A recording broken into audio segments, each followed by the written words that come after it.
Part 1. The Awakening of Rebellion and the Grey Routine of Oceania. The story begins on a cold, bright day in April, and the clocks are striking 13. Winston Smith, a 39-year-old employee at the Ministry of Truth, slips quickly through the glass doors of Victory Mansions, trying to escape a gritty, biting wind. The hallway smells of boiled cabbage. Winston is thin and in poor health. A varicose ulcer has inflamed above his right ankle, and climbing the stairs is a slow effort. The elevator is not working. A regular economy measure in preparation for Hate Week. On every landing, an oversized poster with a rugged, black mustachioed face stares from the wall.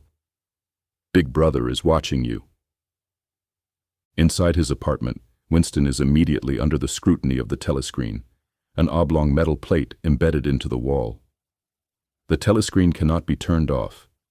It operates 24 hours a day, broadcasting triumphant statistics, military marches, and simultaneously picking up every sound and any movement. In this world, no one knows the exact moment the thought police are watching. One must live by instinct, under the assumption that every sound made is overheard and every movement is noticed. Outside lies London, the chief city of Airstrip 1, a province of the mega-state of Oceania. The entire world is divided among three monolithic powers: Oceania, Eurasia, and Eastasia. Oceania is in a state of permanent warfare with Eurasia. The city lies in ruins from regular rocket bombardments, and dominating this gray landscape are four colossal, pyramid-shaped structures, the four ministries. The Ministry of Truth, Mini-True, concerns itself with news, education, entertainment, and the fine arts. On its white concrete facade, the three primary slogans of the party are carved. War is peace. Freedom is slavery. Ignorance is strength. The Ministry of Peace, Minipax, concerns itself with war. The Ministry of Love, Mini-Love, the stronghold of law and order, a terrifying place with no windows, ringed with barbed wire. The Ministry of Plenty, Mini-Plenty, responsible for economic affairs and artificial scarcity. Winston turns his back to the telescreen. In the geometry of his room, there is a small alcove. By sitting inside it, Winston manages to stay just outside the telescreen's field of vision. It is here that he decides to commit an act officially punishable by death. He begins to keep a diary. In a junk shop in the slums, he had secretly bought a beautiful antique blank book with smooth, creamy paper and a real nib pen. The material culture of the past itself draws him in. Winston dips the pen into the ink. At first, panic seizes him. He does not know who he is writing for. For people of the future? For those who will live after the collapse of the party? His hand frantically begins scribbling a memory of going to the movies, where they showed a brutal bombing of a lifeboat filled with refugees. Winston remembers what pushed him to take this step this morning.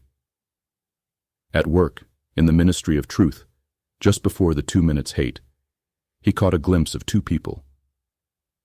The first was a young girl with thick, dark hair from the fiction department. She wore the narrow scarlet sash of the Junior Anti-Sex League. Winston hated her deeply because of her fanatical expression. She seemed to him the perfect agent of the thought police. The second was O'Brien, a high-ranking member of the inner party. Behind his coarse, boxer-like appearance and sophisticated manners, Winston sensed a secret, intellectual, unorthodox mind. During the 2 minutes hate, when the face of Emmanuel Goldstein, the ultimate enemy of the party, appeared on the screen, the entire room erupted into a frenzied rage. People screamed and threw things at the screen. Winston screamed along with the rest. But at one point, his eyes met O'Brien's. For a fraction of a second, Winston felt that O'Brien was thinking exactly like him. I am with you. I know your contempt. I know your secret. Suddenly, Winston notices that his hand had automatically filled half a page of the diary in large capital letters. Down with Big Brother.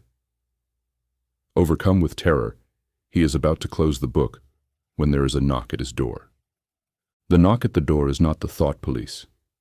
It is his neighbor, Mrs. Parsons, a haggard, broken woman who asks Winston to help clear a blocked sink.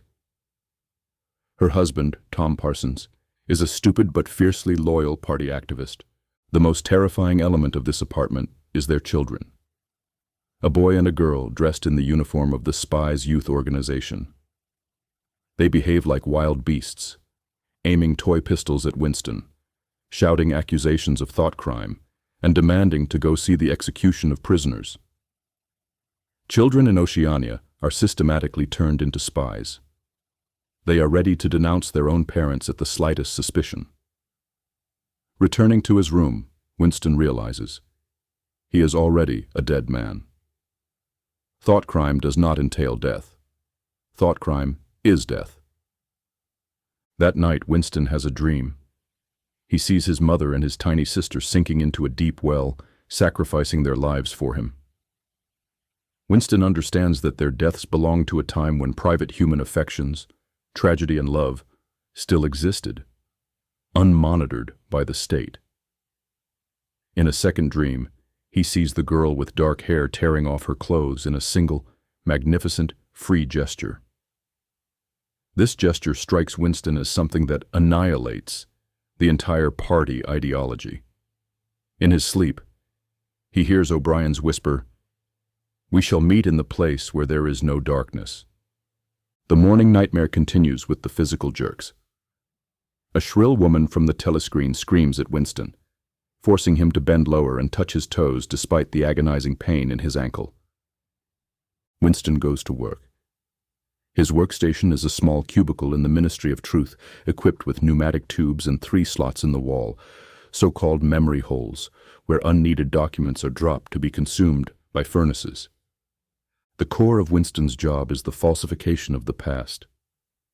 If Big Brother predicted in a speech that the South Indian Front would remain quiet, but a new offensive began there, Winston must rewrite the old issue of the Times so that Big Brother's prophecy appears flawlessly accurate. The past is continuously rewritten, and the original documents are destroyed. The state completely owns history. If the party says Oceania has always been at war with Eurasia, then it has, even if Eurasia was an ally just a week ago. On this day, Winston performs a highly complex task. He must replace an article about a prominent party member named Withers, who was recently disgraced, declared an enemy, and liquidated, becoming an unperson, a person who never existed. In his place, Winston creates an entirely fictional character, the ideal, dedicated Comrade Ogilvy, who died heroically in battle. Comrade Ogilvy now becomes an irrefutable historical fact. During lunch in the low-ceilinged canteen, Winston meets his acquaintance, a philologist named Syme. Syme is working on the 11th edition of the Newspeak dictionary, the official language of Oceania. Syme enthusiastically tells Winston that the true purpose of Newspeak is to drastically narrow the human vocabulary. The party aims to eliminate words like freedom, honor, and morality. When language is cut down to the absolute limit, thought, crime will become physically impossible, because there will be no words left to express subversive ideas.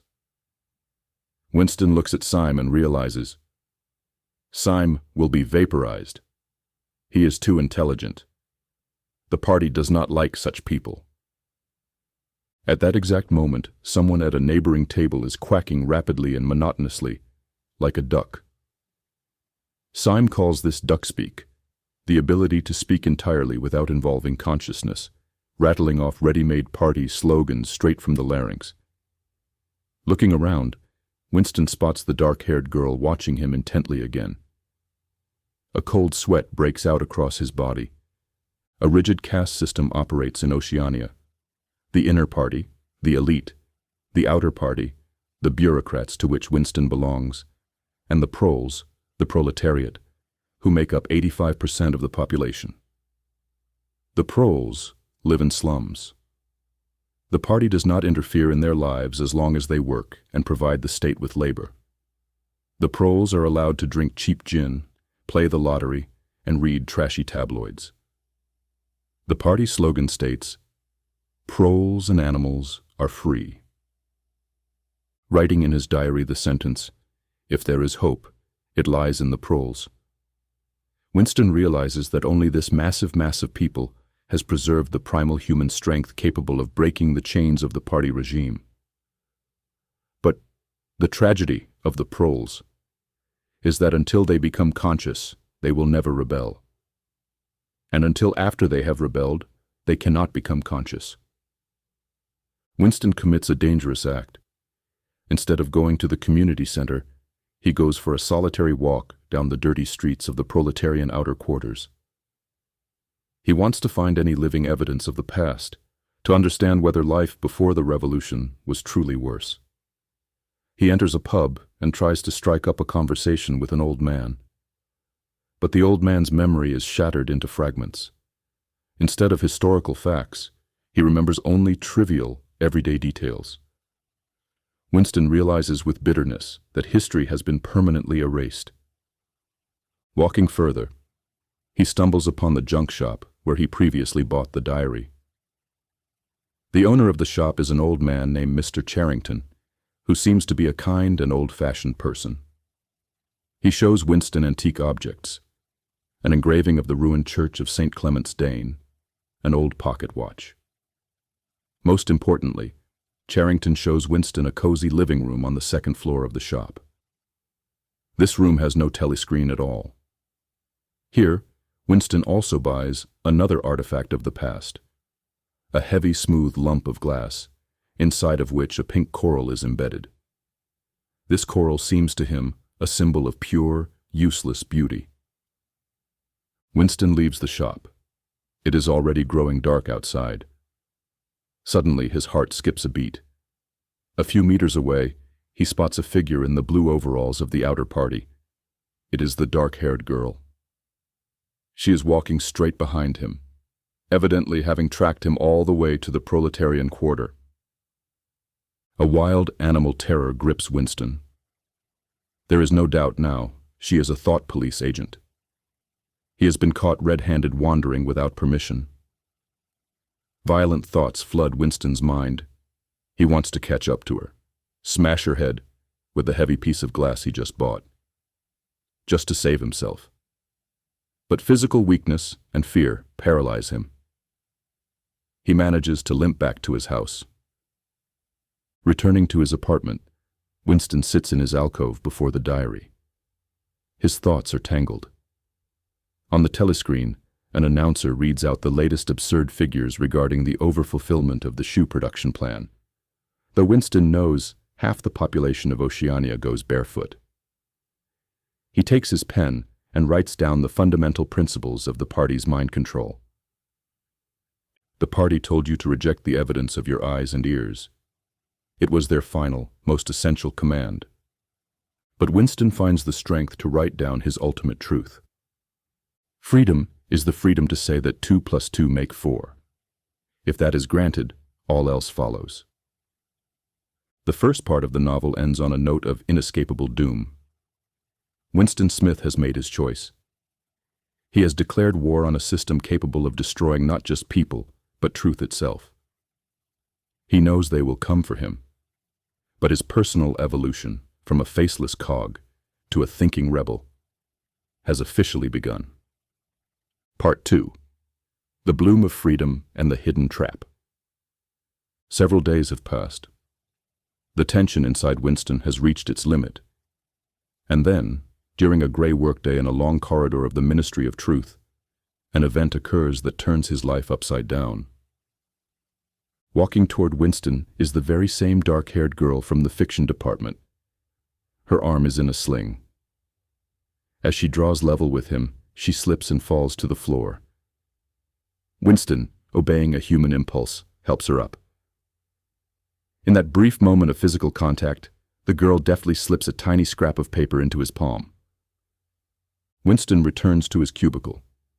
His heart is pounding furiously, He is convinced it is either an order to commit suicide or a summons from the thought police. Only several hours later does he manage to unroll the note. Instead of a death sentence, he sees 3 words. I love you. Winston is stunned.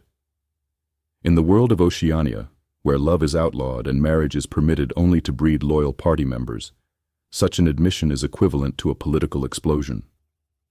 Inside him, a will to live awakens. A whole week of agonizing attempts to speak follows. Finally, in the noisy canteen of the ministry, Winston manages to sit at the same table as the girl.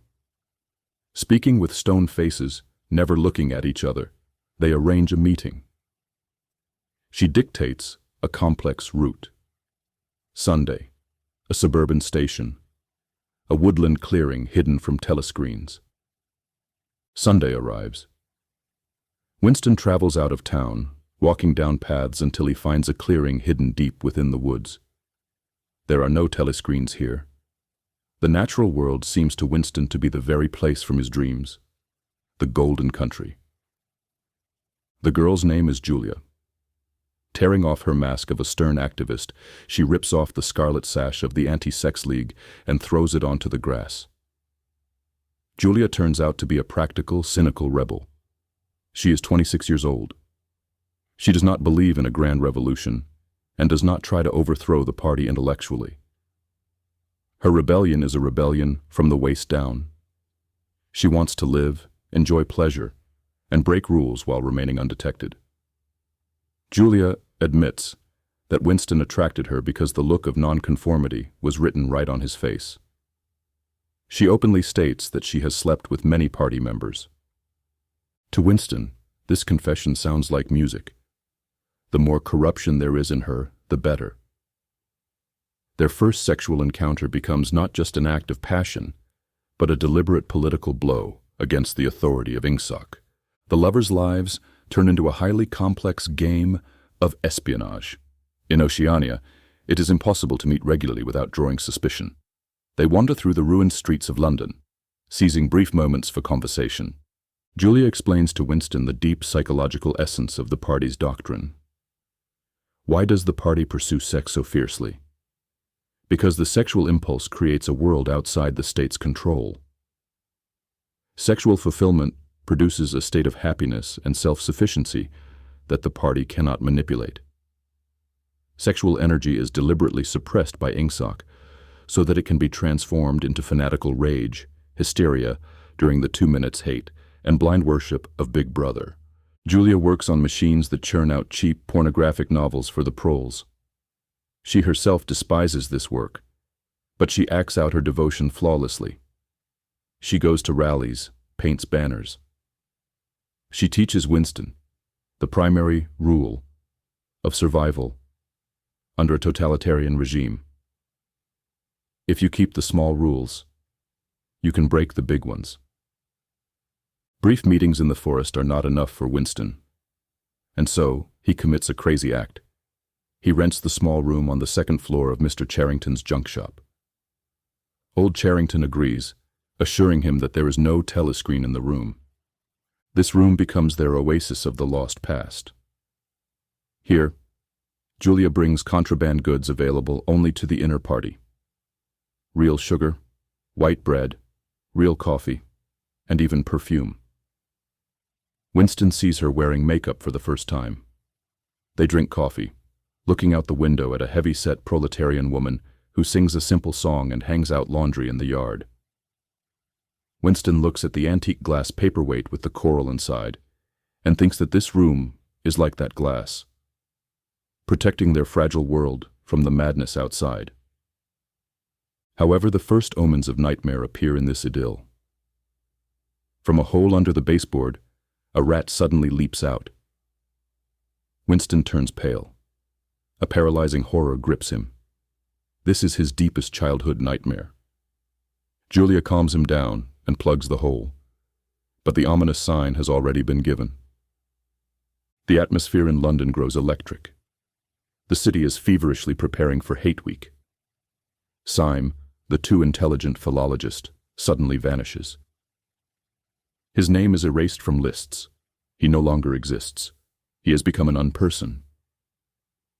Everywhere massive posters are hung depicting a ferocious Eurasian soldier with a submachine gun. Winston notices how drastically his love for Julia has changed him. He has gained weight, his leg ulcer has healed, and he has stopped drinking Victory gin in the mornings. In Charrington's room, they spend hours talking about the party. Winston is astonished by how deeply Julia has adapted to the regime. For instance, she is completely indifferent to truth. She does not care who is at war with whom, Eurasia or Eastasia. She does not care if Goldstein ever existed. When Winston tells her that the party rewrites history and that he himself held a document proving the innocence of executed revolutionary leaders, Julia is genuinely amused. What difference does it make? The past is dead anyway. Winston realizes that a new generation has grown up in a world where the very concept of objective truth has been annihilated. They accept the party's lies, not because they believe them, but because they simply do not care. Finally, the event Winston has been waiting for years occurs.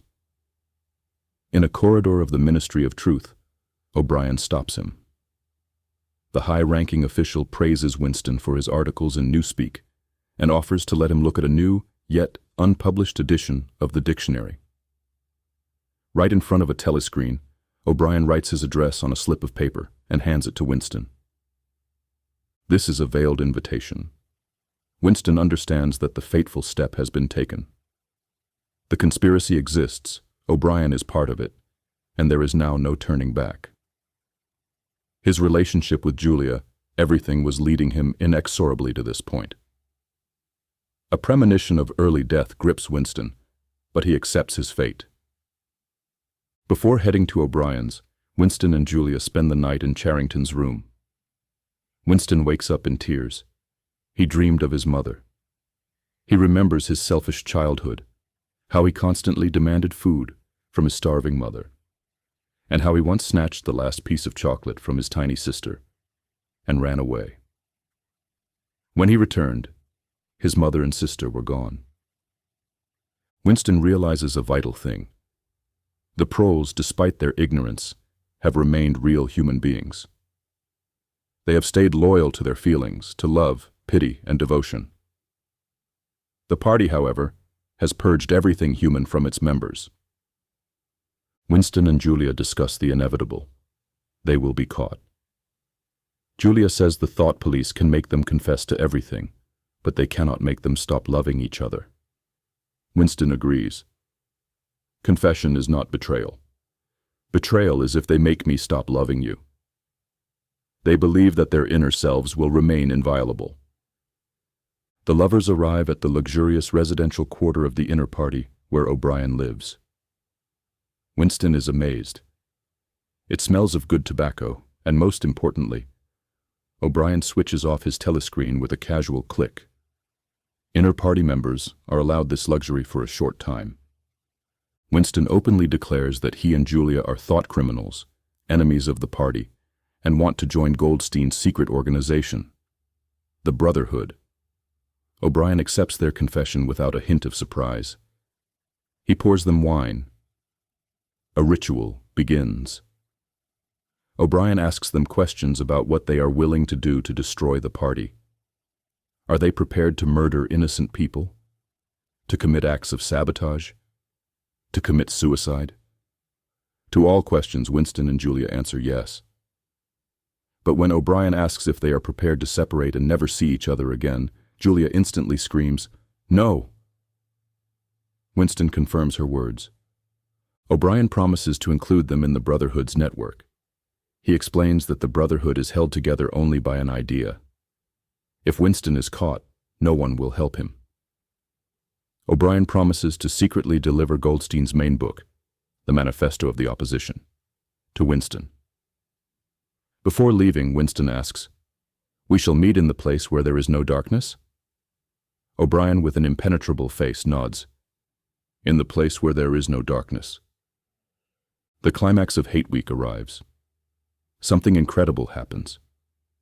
In the middle of a massive rally, while an orator on stage pours hatred upon Eurasia, a note is handed to him. Without even breaking his tone, the orator announces that Oceania is at war with Eastasia, and Eurasia is our loyal ally. The crowd explodes with rage. People shout that the posters of Eurasian soldiers were planted by Goldstein's spies, and they begin ripping them down. Winston works 6 consecutive days for 18 hours a day, destroying all old newspapers and documents. History is once again flawlessly rewritten. Finally, Winston takes refuge in Charrington's room. Julia is asleep beside him. Winston openly reads the book delivered to him by Goldstein, entitled The Theory and Practice of Oligarchical Collectivism. The book explains the operation of the party's 3 slogans. War is peace. The war between the 3 superpowers is not waged for victory. Its purpose is to consume the surplus of manufactured goods to keep the population in poverty and scarcity. If society becomes wealthy and educated, it will quickly realize the pointlessness of tyranny and overthrow the elite. War is a tool for the conservation of misery. Freedom is slavery. The real enemy of the party is the individual human mind. The system is held together by the technique of doublethink, the ability to hold 2 contradictory beliefs in one's mind simultaneously and accept both of them. To remember the truth and instantly erase it from memory if the party requires it. Winston closes the book. It has systematized his suspicions. He understands how the system works, but the main question, why it does this, remains unanswered. Winston looks at the sleeping Julia and thinks that as long as they stay true to their feelings, the mind cannot be conquered. "We are the dead," he whispers. "We are the dead," echoes Julia as she wakes. And suddenly out of nowhere, a metallic voice rings out. "You are the dead."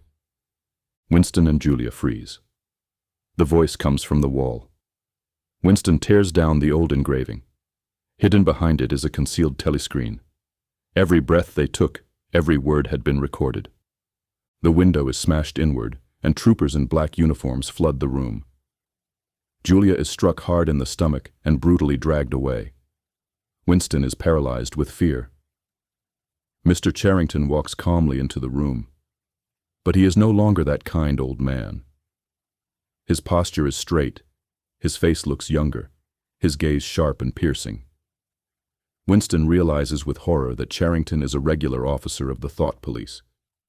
The small glass paperweight with the pink coral inside falls to the floor and shatters into tiny fragments. Their oasis of freedom turned out to be a meticulously prepared trap. Part 3.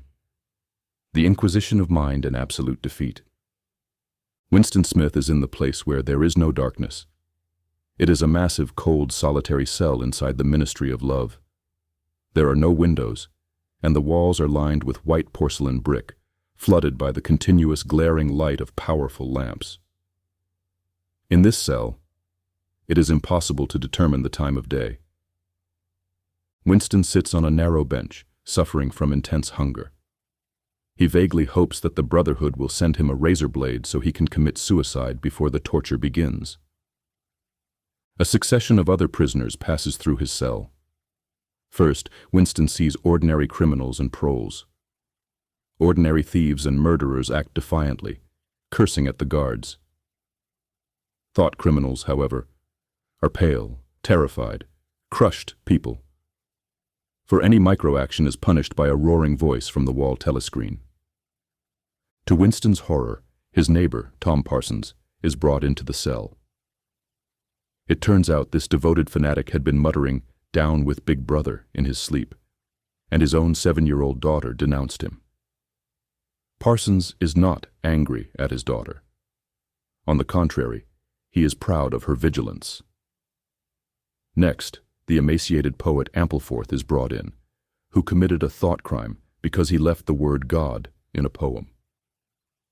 In the cell, Winston hears for the first time the spine-chilling phrase, Room 101. When the guards come for one of the prisoners and announce he is being transferred to room 101, the man drops to his knees, begging them to slit his throat, but not to send him there. At the end of the chapter, the door opens and O'Brien enters. Winston leaps up, naively believing O'Brien has also been arrested. "They've got you too," he cries. O'Brien answers with chilling calmness, "Oh, they got me long ago, Winston." From behind O'Brien's back steps a guard holding a rubber truncheon. A vicious blow to the elbow shatters Winston's final illusions. O'Brien is an inquisitor. A long, exhausting nightmare of interrogations begins. Winston is beaten for hours, days, weeks. Regular guards beat him for the slightest infraction, reducing him to the state of an animal ready to confess to anything. But then, the nature of the interrogations changes. Winston finds himself in another room, strapped to a complex medical bed that completely immobilizes his movements. O'Brien stands beside him. In the Inquisitor's hands is an instrument with a dial and a lever, which sends adjustable currents of intense pain through Winston's body. O'Brien explains that the party does not destroy its enemies simply. The purpose of the Ministry of Love is not to punish Winston, but to cure him. To reshape his mind, break his will, and make him sincerely, with all his soul, love the party and Big Brother before the bullet catches him in the back of the head. "We do not tolerate negative obedience," says O'Brien. "We burn it away." The famous interrogation on the nature of reality begins. O'Brien holds up his hand and displays 4 fingers. "How many fingers am I holding up, Winston?" 4. "And if the party says there are 5? How many then?" 4. O'Brien presses the lever.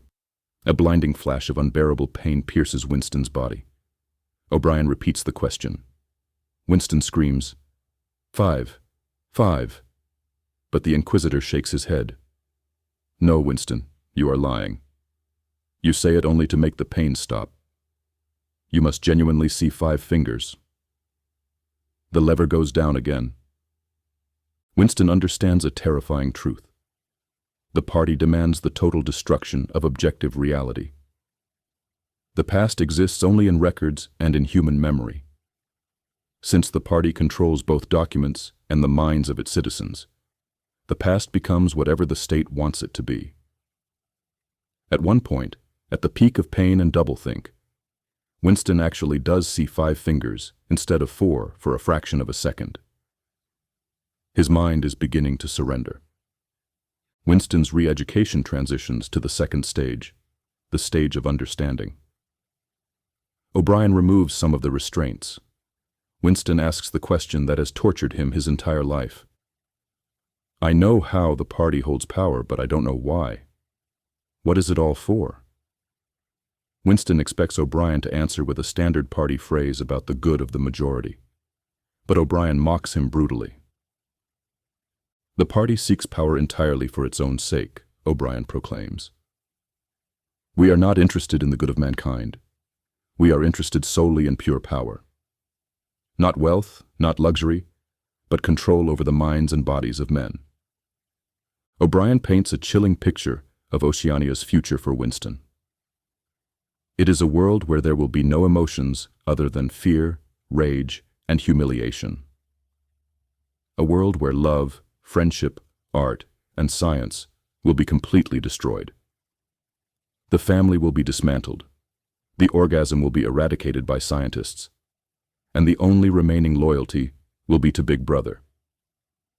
And O'Brien delivers the main metaphor of the whole book. If you want a picture of the future, imagine a boot stamping on a human face. Forever. To finally crush Winston's pride, O'Brien forces him to stand and walk to a large mirror. Winston looks at himself and gasps. He sees a skeletal, gray, bent creature. His body is covered in scars and ulcers. His ribs are stretched tight under filthy skin, and his face looks like a death mask. O'Brien steps closer and, with a casual twist of his fingers, plucks a tooth right out of Winston's mouth. "You are rotting away, Winston," O'Brien says. "You are the last man. Look at yourself. You are a bag of filth, a worm." Winston weeps, staring at his reflection. But in the depths of his soul, one final straw remains. Through his tears he whispers, "I have not done one thing. I have not betrayed Julia." O'Brien pauses and agrees. "Yes, that is true. You have not betrayed Julia. Your heart is not yet completely pure." Time passes. Winston's living conditions improve drastically. He is moved to a warmer cell, given regular meals and clean clothes. Winston gradually gains weight and recovers his physical strength. During this period, his total intellectual capitulation takes place. He no longer fights. He voluntarily practices Crime Stop, the mental discipline that blocks any dangerous thought before it can even form. He takes the slate given to him and obediently writes, 2 + 2 = 5. God is power. He learns to sincerely believe that his memories of the past were mistakes. He fully accepts the party's logic. But human nature runs deeper. One night, while in a semi-sleep, Winston sinks into his deep subconscious. In his dream, the image of Julia appears to him. Overcome by a sudden wave of longing and love, Winston wakes with a wild, thunderous scream that echoes down all the corridors of the ministry. "Julia!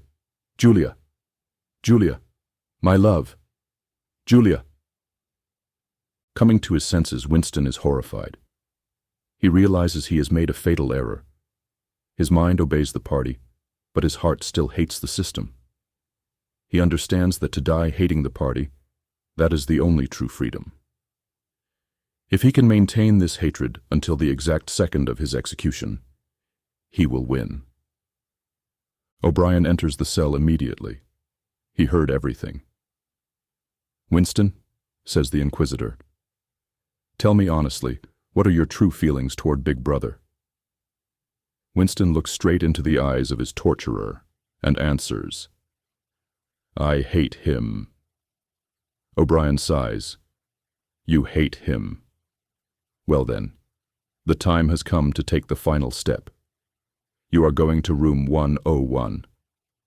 Winston is tied to a chair once more, deep underground in room 101. O'Brien stands beside a massive object made of wire mesh. The Inquisitor explains to Winston what is inside this room. "Room 101 is the worst thing in the world," says O'Brien. "Every human being has an insurmountable, primal fear. For you, Winston, it is rats." O'Brien lifts the cage. Inside it, enormous, ravenous London rats are fighting. They scratch at the wire. O'Brien explains the design of the device. This mass cage fits directly over the prisoner's face. O'Brien will press a lever. A door will slide open, and the starved beasts will begin devouring Winston's face. The cage approaches Winston's face. Panic, Gongchan, frenzied, animal panic, paralyzes his mind. Winston understands that at this point in the universe, logic and morality no longer apply. There is only one way to save himself: to place another human being under this nightmare, to transfer his pain to another soul. As the mask comes within centimeters of his eyes, Winston completely loses his human identity. He begins to scream frantically, suffocating with terror. "Do it to Julia! Do it to Julia! Not me! Julia! I don't care what you do to her. Tear her face open, strip the skin off her bones. Not me. Only not me." A click of the lever. O'Brien closes and removes the cage. Winston is saved. But in that exact second, the worst occurred. He crossed the final line. He did not just confess. He threw her into the jaws of the monster for his own survival. The final fortress of his spirit fell. The inner self of Winston Smith was completely destroyed. The final chapter of the novel. A bright, warm spring day. Winston Smith sits in his new permanent refuge, the Chestnut Tree Cafe. He has grown fat, his face flushed from the constant consumption of cheap Victory gin, which he drinks by the liter. He works at a superficial job on some insignificant party subcommittee. He is completely free and absolutely dead. From the wall telescreen, triumphant music blares alongside victory reports. Winston idly moves chess pieces across a board and, with a finger dipped in gin, writes on the dusty table, 2 + 2 = 5. He remembers their recent chance encounter in a cold gray park. They approached each other, but there was no passion in their bodies and no life in their eyes. Her figure had grown coarse, and her face looked lifeless to Winston. They sat on a bench and spoke dryly. "I betrayed you," she said. "I betrayed you," he replied. They admitted to each other that in room 101, under the pressure of absolute terror, a person sincerely desires that the torture happen not to them, but to the one they love. And after that, it is impossible to return to previous feelings. Love died. They parted ways, having become strangers. Winston pushes these memories away in the cafe. For a fraction of a second, a warm memory from his distant childhood surfaces. How he, his little sister, and his mother sat on the floor, laughing joyfully as they played a board game. But Winston immediately makes an intellectual effort and discards the thought, labeling it a false memory. The party completely controls his mind. Suddenly the telescreen erupts into triumphal marches. The announcer declares in an ecstatic voice a massive, crushing victory for Oceania's forces in Africa, a victory that will secure Ingsok's dominance forever. The cafe explodes with shouts of delight. Winston looks up at the massive poster of Big Brother hanging on the wall. He gazes into that huge black mustache, into those eyes full of hidden power and benevolence. 2 tears, smelling of gin, trickle down his cheeks. His years of struggle are over. The agonizing path of healing is complete. There is no more underground diary, no hatred, no Julia, no doubt. The soul of Winston Smith is purified. He had won the greatest, hardest victory of his entire life. He had won the victory over himself. He loved Big Brother.